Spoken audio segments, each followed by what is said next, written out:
primeira carta do apóstolo Pedro, capítulo de número 2, a gente vai ler o versículo 1 até o versículo de número 5, aleluia.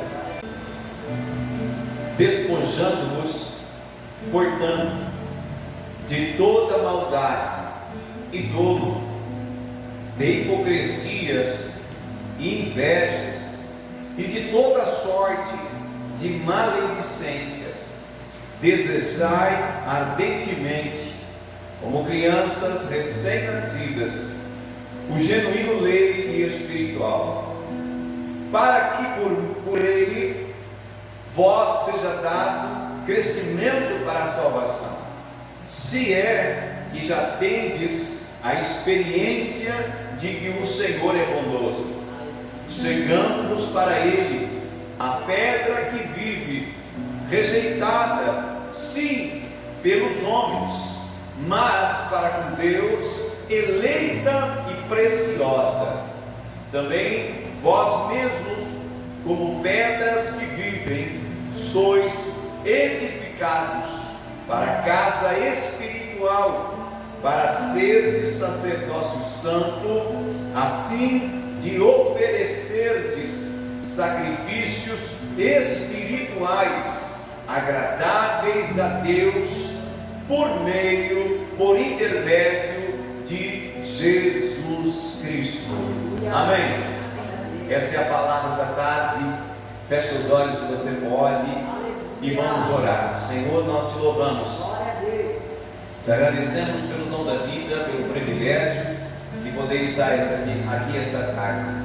Muitos já dormem, muitos já partiram, e salmista Davi vai declarar que aqueles que estão na sepultura já não podem mais te adorar, já não podem mais te louvar, mas o Senhor renovou a tua misericórdia sobre nós, e aqui estamos te adorando, te exaltando, mas também queremos aprender mais de ti, Pai, conhecer a verdade, pois a verdade nos liberta, e a tua palavra, ela é a verdade. O Senhor é o caminho, e nessa tarde nós convidamos o Espírito Santo, que o mundo não pode receber, mas que habita em nós e está em nós, que Ele venha, Senhor, nessa tarde, glorificar o nome de Jesus, convencer os corações que aqui estão, concernentes a tua palavra, ao teu reino e as coisas do Espírito, em nome de Jesus. Amém. Esse texto, ele foi escrito, foi dirigido pelo apóstolo Pedro. O apóstolo Pedro foi aquele mesmo que andou sobre as águas. O apóstolo Pedro, ele foi chamado já no início do ministério de Jesus, antes mesmo de Jesus se manifestar para o mundo como Messias, como Filho de Deus, e ser batizado ali no Rio Jordão por João Batista, seu primo. Ele foi escolhendo os seus apóstolos, e Pedro era um pescador. Então Pedro era este homem, um homem que viveu com Cristo 3 anos e meio, aprendendo, ouvindo, sentando à mesa, partindo pão, recebendo os ensinamentos de Jesus. Então Pedro, depois, querido, que o Senhor partiu, Pedro, ele se transformou no fundador da igreja, aquele que Cristo havia chamado para dar início à igreja na terra. Então aqui ele vai escrever a primeira carta dele. Então ela foi escrita, destinada aos estrangeiros, dispersos no Ponto, na Galácia, na Capadócia, na Ásia e Bitínia, ou seja, 5 províncias romanas. Diga amém. Da Ásia Menor, ou seja, seu objetivo era instruir e advertir aqueles que estavam aderindo à fé cristã, aderindo à fé de Jesus. Então ele estava ali escrevendo para instruí-los, exortá-los, trazer clareza para eles concernentes à sua fé em Jesus, porque Pedro não poderia estar lá todos os dias. Então, por meio das cartas, ele levava o conhecimento até eles. Diga aleluia. E nós, essa tarde, nós vamos analisar o que o apóstolo Pedro estava querendo comunicar aos irmãos dentro desses versículos. Primeiramente, vejamos, ele escreveu assim: despojando-vos, portanto, de toda maldade e dolo, de hipocrisias e invejas e de toda a sorte de maledicências. O que isso significa? O que Pedro estava querendo dizer aqui para aqueles irmãos? Queridos, primeiramente eu e você precisamos entender que nós fomos criados em uma família. Todos nós estamos na terra porque Deus nos deu uma família. Você não veio do além, você não veio de qualquer forma para esse mundo. Alguém te gerou, uma mulher te gerou. Você é filho de um homem, ou seja, de uma família. E a família, desde o início da criação do mundo, Deus ele sonha e assim ele projetou que as coisas se estabelecessem na terra por meio da família. Diga família. Então, dentro do contexto familiar, nós crescemos e fomos instruídos pelos pais, pelas mães, pelos tios, pelos avós, pelos amigos, pelas pessoas que faziam parte do nosso dia a dia. Então nos passaram conhecimento, nos passaram sabedoria, nos passaram costumes e hábitos, nos passaram, querido, tradições que eles aprenderam de geração em geração. Foi assim dentro da tua casa? Sim ou não? Foi assim, querido. Toda família é assim. Então a gente traz uma bagagem de conhecimento, uma bagagem de ensinamento.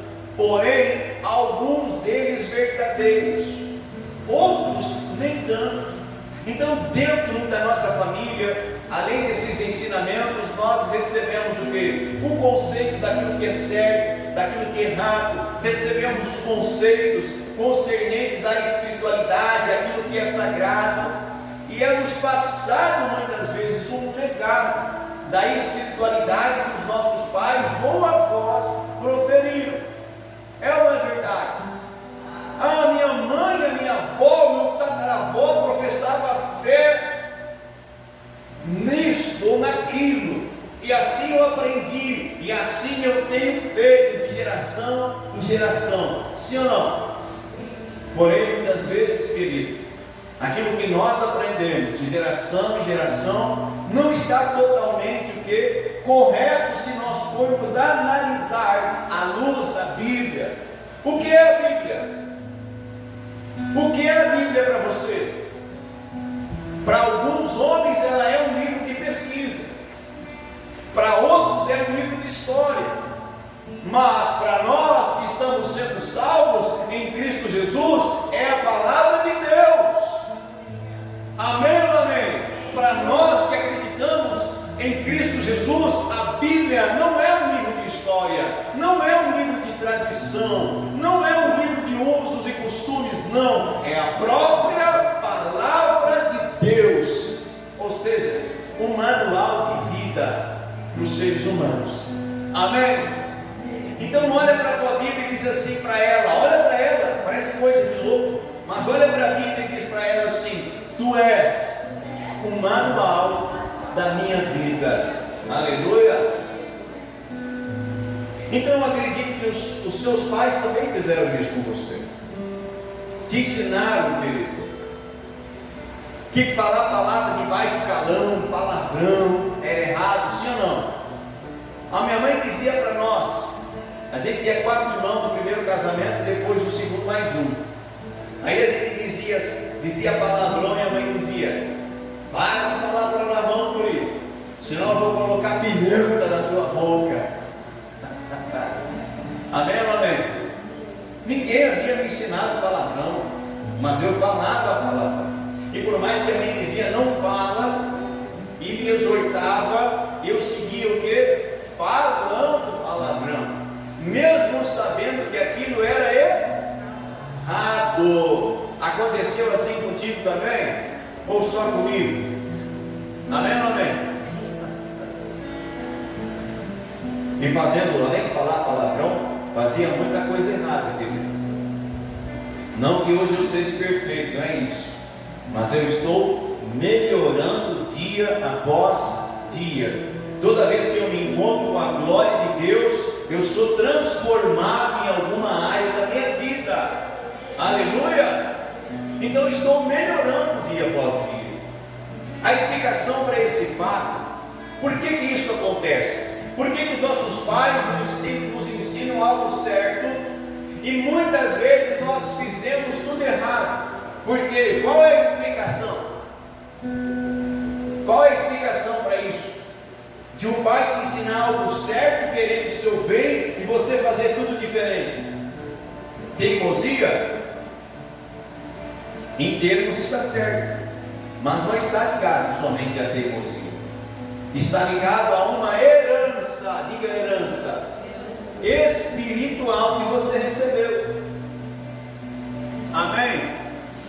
A uma herança, diga assim, está ligado ao fato de eu já nascer debaixo de uma herança espiritual. Que herança espiritual é essa? A desobediência de Adão e de Eva, o pecado original. Romanos 3:23 vai dizer o quê? Porque todos pecaram e estão destituídos, afastados, fora da glória de Deus, ou seja, da presença de Deus, vírgula, sendo justificados gratuitamente pela sua graça, vírgula, pela redenção que há em Cristo Jesus. Então, querido, a explicação por que os filhos, os homens, a humanidade continua fazendo mal, fazendo as coisas erradas é uma só. Porque eles estão debaixo de uma herança espiritual do pecado. Amém? Uma herança maligna que entrou dentro do homem a partir do momento do pecado original, quando Deus tirou Adão e Eva da sua presença. Diga aleluia. Entrou dentro de nós uma raiz da maldade. Por isso que por mais que você surre o seu filho, eduque o seu filho, ele vai fazer algo errado. Mas tem conserto para ele, sim ou não? Sim. Diga para o teu irmão, tem conserto para a tua família. Diga para outra pessoa agora, tem conserto para a humanidade. Aleluia. E essa tarde você vai entender como que o conserto se estabelece. Então a única forma, preste atenção, não deixe nada roubar a sua concentração. A única forma da maldade do homem ser vencida é quando o homem aceita Jesus Cristo como Senhor e Salvador da sua vida e faz uma aliança com Ele. Ou seja, Senhor Jesus, eu reconheço que Tu és o meu Senhor e Salvador, e a partir de hoje eu quero viver uma vida segundo o manual de vida que o Senhor me deixou. Ou seja, a minha vida não será mais balizada pelos ensinos dos meus pais, pelas gerações passadas, mas a minha vida agora será conduzida pela Tua palavra. O que o salmista lá no Salmo 119 vai dizer? Lâmpada para os meus pés é a Tua palavra, luz para o meu caminho. Por que muitos estão caminhando errado? Porque não estão caminhando com luz. Mas estão caminhando de dia e estão caminhando torto. Sim, a luz que a Bíblia está dizendo não é a luz do sol, não é a luz artificial, mas é Jesus Cristo. Eu sou a luz do mundo. Amém? Então, quando nós fizemos uma aliança com o Senhor Jesus, aceitamos Ele como Senhor e Salvador, compreendemos a obra da cruz, querido, Ele libera para vir morar dentro de nós quem? Diga comigo, o Espírito Santo. E quando o Espírito Santo ele começa a habitar dentro de nós, a raiz da maldade, ela começa a fazer o quê? Ir embora. Porque aonde a luz habita, as trevas elas são dissipadas. Diga aleluia. Se tivesse totalmente escuro aqui em igreja e fosse de noite, se nós acendêssemos uma luz aqui apenas, o que aconteceria com a escuridão? Foi destruída, dissipada. Então, quando eu aceito a Cristo, faço aliança com Ele, o Espírito Santo vem habitar dentro de mim, a raiz da maldade ela sai. Aplauda Jesus por isso.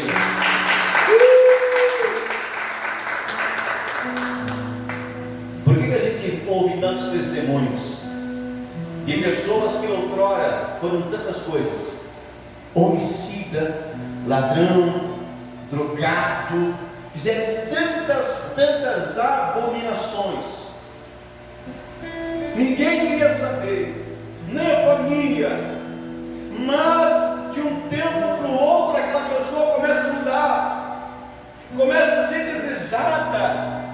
Todo mundo quer estar perto dela, as palavras dela mudaram, as atitudes dela mudaram. Será que foi um passe de mágica?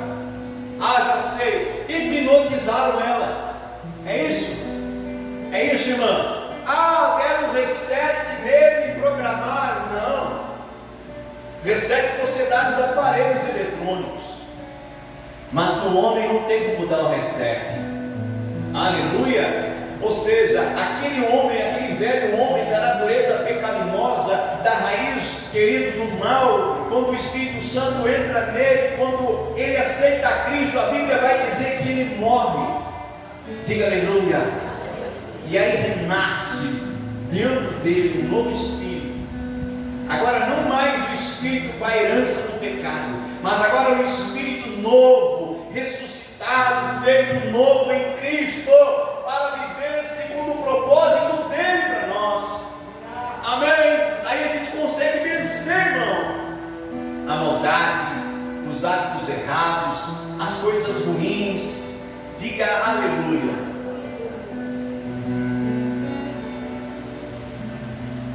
Pois bem, esses irmãos a qual Pedro estava escrevendo já haviam aceitado Jesus. Amém? Eles já haviam aceitado a Cristo como seu único e suficiente Salvador.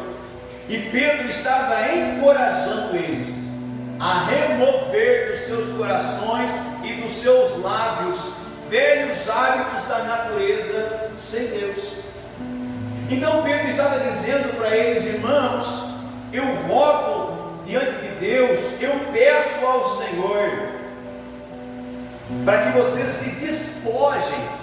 O que é despojar? O que é despojar? Remover, retirar. Amém? Aleluia. Pedro estava dizendo para eles: se despojem, portanto, daquela velha natureza, tirem aquelas palavras, parem de sentir isso, de falar aquilo, de agir daquela forma que não agradava a Deus. A partir de agora é novidade de vida. Amém? Tem a parte do homem, mas tem a parte de Deus. A nossa parte é lutar contra a natureza do pecado e viver em novidade de vida todos os dias. E o Espírito Santo, ele está sobre você e ele ajudará você a vencer. Quem crê, diga amém. Seguindo, querido, na continuidade do texto, ele vai dizer assim, preste atenção: desejai ardentemente, como crianças recém-nascidas, o genuíno leite espiritual, para que por ele vos seja dado crescimento para a salvação, se é que já tendes a experiência de que o Senhor é bondoso. Nesse trecho, o apóstolo Pedro está exortando os irmãos a ter uma vida de aprendizado e meditação diária na palavra do Senhor. O que Jesus Cristo, enquanto ele estava ensinando na terra, ele declara lá em Mateus 4:4. Quem sabe dizer? Nem só de pão viverá o homem, mas de toda a palavra que sai da boca verdade de Deus, aonde está registradas as palavras que saíram da boca de Deus? Quem entendeu, levanta a Bíblia para o alto. As palavras que saem da boca de Deus, e que Jesus disse assim: nem só de pão viverá o homem, mas de toda a palavra que sai da boca de Deus, está aí. Então a nossa vida, querido, ele estava dizendo para eles, exortando eles, dizendo para eles que eles deveriam ter uma vida de aprendizado e meditação na palavra do Senhor. E ele pega a figura de um bebê, diga bebê, de uma criança pequena. A criança pequena, ela se alimenta de qual alimento? Do leite materno. Se a mãe não tem leite, né? Mas é do leite. Vai comprar no mercado, vai comprar na farmácia, mas o primeiro alimento de um recém-nascido é leite. Não tem como você dar para ele um churrasco, uma pizza, a lasanha. Amém? Diga aleluia. O que mais que tu gosta aí? Hã? Não entendi. X. Não tem como dar isso para ele. O primeiro alimento de um bebê é leite. E o apóstolo Pedro, ele faz a comparação. Assim como o neném, quando chega na hora de mamar, ele faz o quê? Quando ele, quem falou? O neném, quando ele não sabe falar ainda, ele vai dizer para a mãe, ele vai dizer para o pai: estou com fome. Chora ou não chora? Abre o bocão. Para quê? Para chamar a atenção da mãe, da família. Estou com fominha. Aí a mãe vai lá, dá o mamar, dá o leitinho, e ele se tranquiliza e volta a dormir. É ou não é assim? O meu já tem 7 anos, já parou dessa fase, já fala, já quer comer alimento mais sólido, aleluia. Mas teve um momento do leitinho. Então o apóstolo Pedro está dizendo para eles: ei, assim como a criança chora, deseja ser alimentada pela mãe com leite, assim vocês têm que pedir, assim vocês têm que agir, vocês têm que desejar a palavra de Deus, porque nem só de pão vive o homem, mas de toda a palavra que sai da boca de Deus. Então ele estava dizendo para eles assim: olha, vocês já aceitaram a Cristo, já fizeram uma aliança com Ele, agora sigam crescendo, sigam se alimentando da verdade. Amém? Diga comigo: Bíblia não é para ficar fechada, é para ser lida, é para ser rabiscada, é para ser riscada. Diga aleluia. A primeira Bíblia que eu ganhei, ela era toda marcada, toda riscada. Foi instruído a fazer assim. Eu olhei para a pessoa e disse: mas é a Bíblia, é um livro sagrado, aí eu vou riscar tudo. E o meu discipulador disse: Germano, risca ela, Germano, anota nela, come ela. Era o que o apóstolo Pedro estava dizendo para os irmãos da fé: come ela, se alimenta dela, porque ela vai fazer você crescer. Hoje você ainda é bebê na fé, mas Deus não quer que você permaneça criança ou bebê, mas para que você saia do estágio de bebê, você tem que se alimentar da palavra dele. Era isso que ele estava dizendo para eles: se alimentem, desejem esse leite, essa palavra genuína, que vai fazer vocês crescer em Deus e crescer na salvação. Amém? Mas ele segue declarando ainda assim: se é que tendes já experimentado que o Senhor é bondoso, e está ligado, querido, isso está ligado ao nível de revelação do Espírito que o homem tem, de quem é Deus, de quem é Jesus, o Espírito Santo e a sua obra. Muitos já ouviram falar de Jesus, sim ou não? De Deus, do Espírito Santo, que Jesus morreu na cruz. Quem aqui ainda nunca ouviu falar disso? Levanta a mão para o céu. Toda a humanidade, presta atenção, toda a humanidade já ouviu falar de Jesus, já ouviu falar da cruz, já ouviu falar que ele levou a cruz, que ele foi morto, que no terceiro dia aconteceu o que com ele lá? Ressuscitou. Toda a humanidade já sabe isso. E cada dia, com os meios de comunicação, internet, tantas coisas, televisão, querido, o Evangelho tem sido propagado dia após dia. Então as multidões, a humanidade, ela está ouvindo a respeito de Jesus, sim ou não? Mas a pergunta é: será que todas têm um entendimento de quem é Jesus e daquilo que ele fez? Será que todos já têm um entendimento profundo, revelado por Deus do Espírito? Eu acredito que não, porque muitos ainda estão vivendo uma vida longe do padrão da palavra que agrada a Deus. Já ouviram falar de Jesus? Já ouviram falar que Ele é o único que perdoa os pecados, que dá salvação? Já ouviram falar, mas só ouviram falar. Então Pedro lhe para um pouquinho e diz assim: será que vocês já experimentaram que Jesus é bom e é misericordioso? Amém? Amém? Olha o que o apóstolo Paulo agora, se você quiser abrir, abre aí. Olha o que o apóstolo Paulo escreve lá em Efésios capítulo 1, versículo 17 ao 19, para os irmãos da igreja de Éfeso. Olha o que ele escreve aí, querido. Você vai entender o que o apóstolo Pedro estava falando para eles. Efésios capítulo 1, versículo 17, 18 e 19.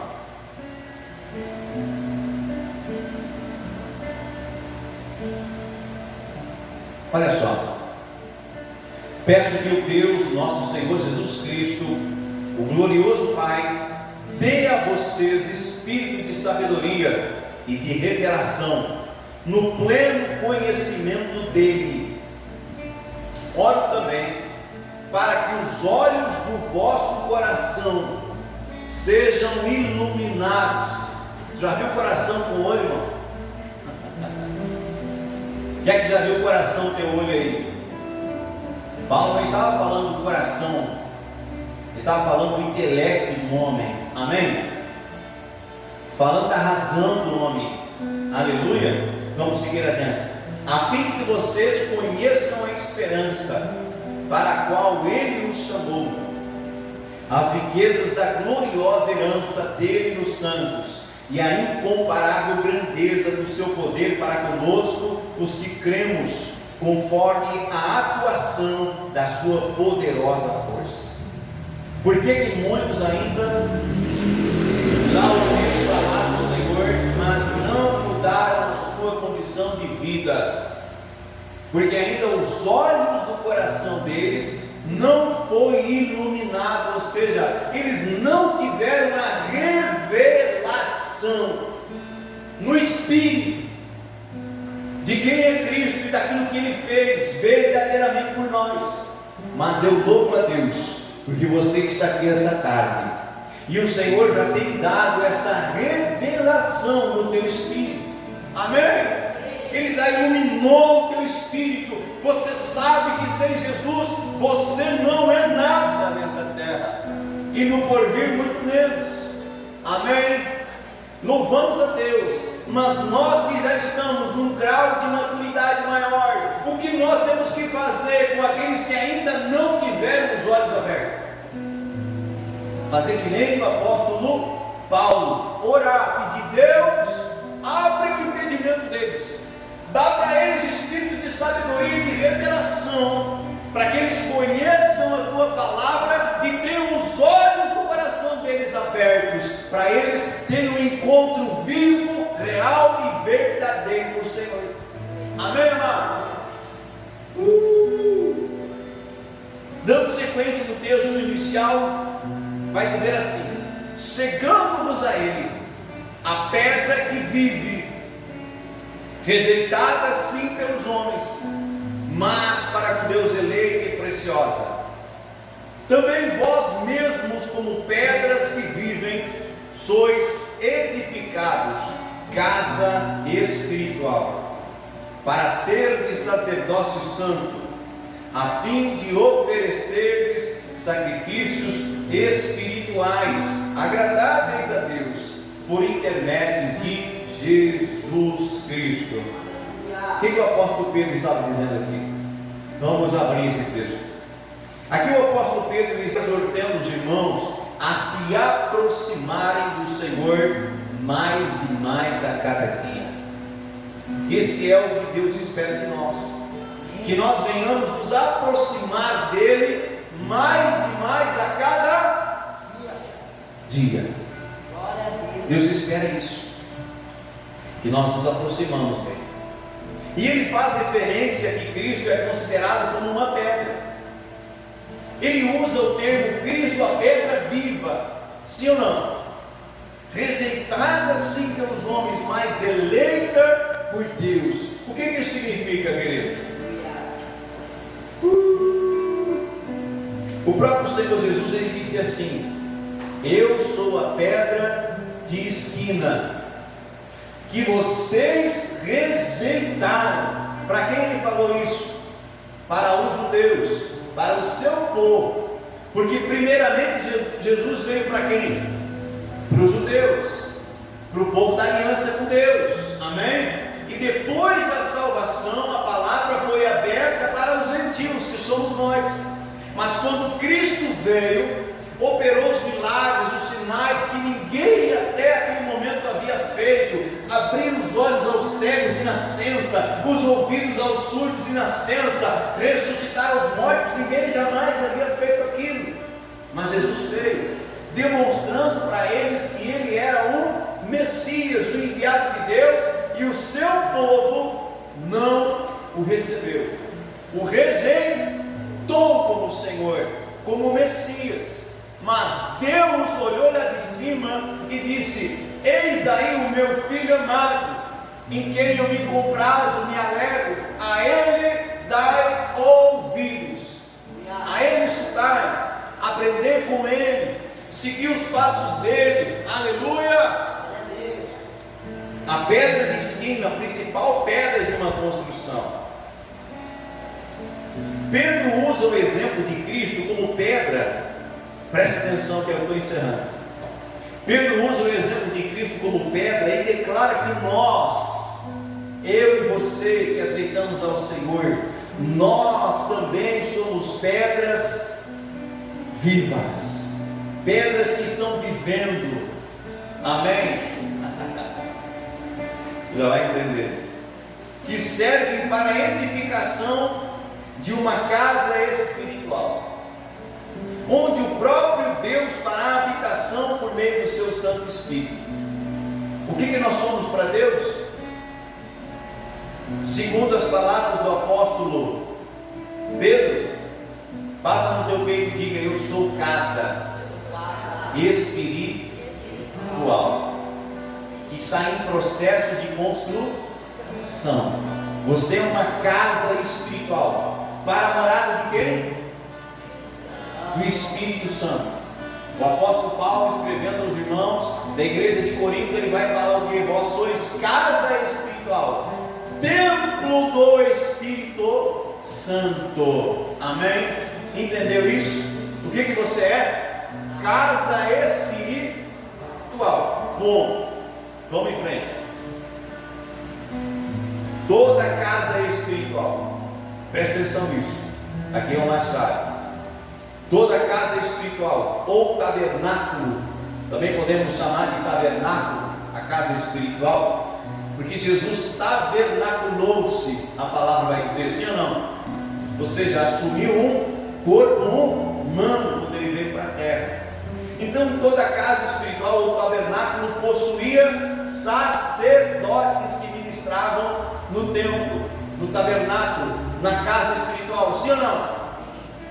Puxando lá para o Antigo Testamento, para nós fazermos um paralelo com o Novo, aquilo que Jesus fez na nossa vida. No Antigo Testamento tinha o tabernáculo que Deus havia mandado criar, Deus havia mandado construir, e dentro desse tabernáculo, quem podia ministrar dentro do tabernáculo? Os sacerdotes. Eles iam lá, ministravam ofertas e sacrifícios a Deus. E dentro do Santo dos Santos, aonde a presença de Deus habitava, aonde tinha a Arca da Aliança, somente uma vez por ano o sumo sacerdote podia entrar. Sim ou não? E como é que ele tinha que entrar lá? Ele tinha que levar um pouco do sangue de um animal lá dentro. Ele não poderia entrar lá dentro sem o sangue.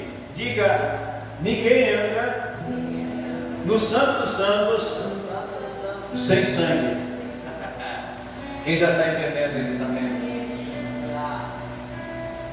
Porque as coisas do Antigo Testamento, elas são sombras das coisas do Novo Testamento. O sumo sacerdote, uma vez por ano, entrava lá no Santo dos Santos, na presença de Deus, com sangue, para pedir o que? Perdão pelos pecados dele, primeiramente, e depois perdão pelos pecados de todo o povo. Como é que era o animal? Não podia ser defeituoso, não podia ter mancha, tinha que ser um animal que? Perfeito. Amém? Está entendendo até aí?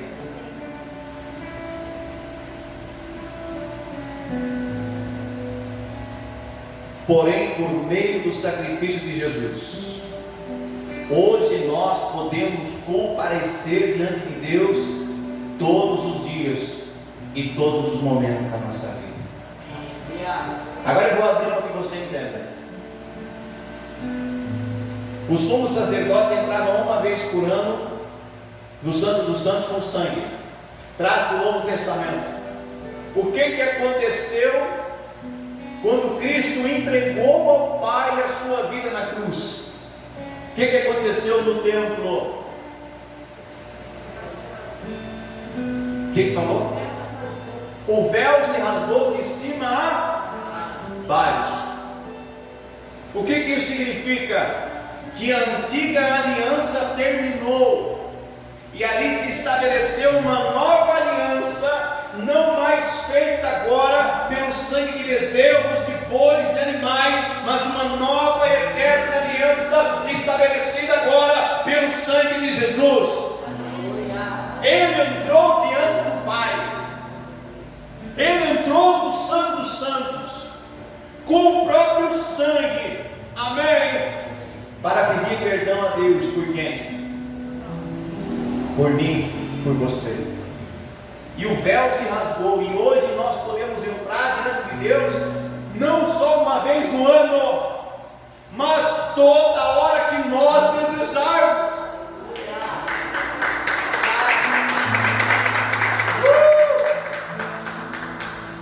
Mas deixa eu te dizer algo. O apóstolo Pedro, ele disse assim, que nós somos o que? Casa espiritual, sacerdotes do Senhor.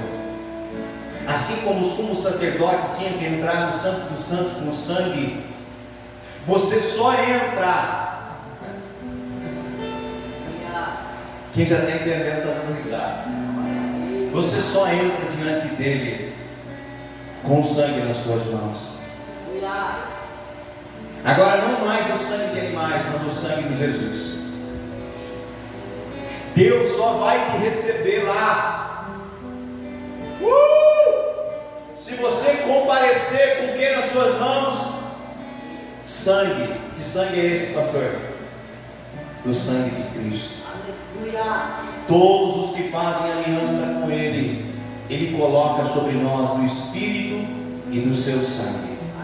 Todas as vezes que nós nos achegamos diante de Deus, como que nos achegamos? Deus, eu me apresento diante de Ti por meio de Jesus, o Teu Filho. Ou seja, o sangue dele está sobre nós, e nós somos aceitos de novo por Deus, por causa do sacrifício do sangue derramado de Cristo na cruz do Calvário. Aleluia! Depois você pode ler, eu não vou ler agora por causa do horário, mas depois lê em casa, tempo de casa para ti. Lê Hebreus capítulo 9, todo o capítulo 9. Para você ver.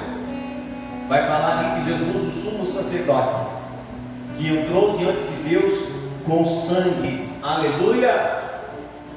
Quem entendeu a mensagem?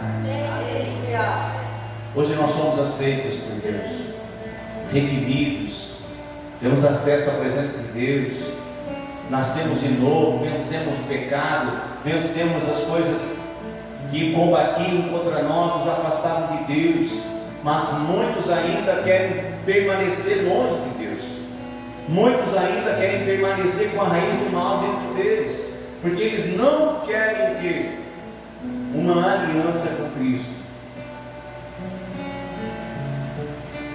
Mas no dia, no grande dia, o que vai acontecer? O Senhor vai olhar assim: não tem sangue na tua vida, não posso, tu não pode entrar dentro. Tu não aceitou o meu filho, o sacrifício do meu filho, tu não pode entrar na minha presença. Aleluia! Nós somos corpo, alma e espírito, e aqui encerra. Você é corpo, alma e o teu corpo volta para o pó. Sim ou não? Mas e o fôlego de vida que Deus soprou dentro do homem vai para onde? Existem dois lugares para ele, segundo a Bíblia. Existem dois lugares para o Espírito, e ele é eterno. Diga assim: o meu Espírito é eterno. Existem dois lugares. Aqueles que fizeram aliança com Jesus, o lugar deles é eternamente junto de Deus, lugar onde não haverá morte, choro, tristeza. Mas aqueles que não quiseram saber de Jesus, não fizeram aliança com Cristo, não mudaram de vida, a Bíblia diz que o lugar deles é onde? No lago de fogo e enxofre, lugar de dor e ranger de dentes, por algum tempo. Não, eternamente. Deus, por meio de Jesus, Ele veio nos trazer vida, e vida em abundância, não só aqui, mas para toda a eternidade. A seta que nos era contrária, Ele arrancou de nós, amém? E somos aceitos por Deus por meio de Cristo. Eu louvo a Deus pela sua vida, porque você compreendeu que você é um agente do reino de Deus, você é casa espiritual, e aonde você vai, a presença de Deus se manifesta nessa terra. Aplauda Jesus e se coloque de pé.